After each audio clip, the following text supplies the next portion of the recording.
All right, మనకి కల్కి నుంచి సాంగ్ అయితే రిలీజ్ అయిపోయింది.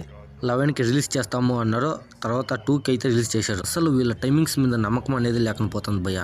చెప్పేది ఒక టైమింగ్ చెప్తారు, రిలీజ్ చేసేది ఇంకో టైంకి అయితే రిలీజ్ చేస్తారు. ఇంకా సాంగ్ విషయానికి వచ్చేస్తే అస్సలు బాగోలేదు భయ్య. నాకైతే ఏం మాత్రం నచ్చలేదు భయ్య. స్టార్టింగ్ లో బీట్ అయిండొచ్చు, మన తెలుగు లిరిక్స్ అయిండొచ్చు, పాడిన వాళ్ళు అయిండొచ్చు, ఏది కూడా ప్రాపర్ గా అయితే సింక్ అయితే అవ్వలేదు. అస్సలు బాగోలేదు. సాంగ్ మొత్తం మీద ఏదైనా బాగుందంటే దిల్జీత్ గారు పాడిన ఆ బిట్టు మటుకు బాగుంది. ఆ ఒక పోర్షన్ తప్పితే ఇంకా మిగిలిందంతా సింపుల్ గా చెప్పుకోవాలంటే రాడ్. ఓవరాల్ సాంగ్ మొత్తం ఆయన చేతి మీదే పాడిచ్చుంటే బాగుండేది. లిరిక్స్ అయిండొచ్చు, ఓవరాల్ సాంగ్ మొత్తం ఆయన చేతి మీదే పాడిచ్చుంటే బాగుండేది అనిపించింది.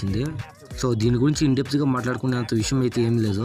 ఇప్పుడు దాకా వచ్చిన కల్కి నుంచి ఏ అప్డేట్ అయినా మాస్టర్ పీస్ లాగా ఉండింది. బట్ ఇది మాత్రం డిసప్పాయింట్ అని చెప్పుకోవచ్చు.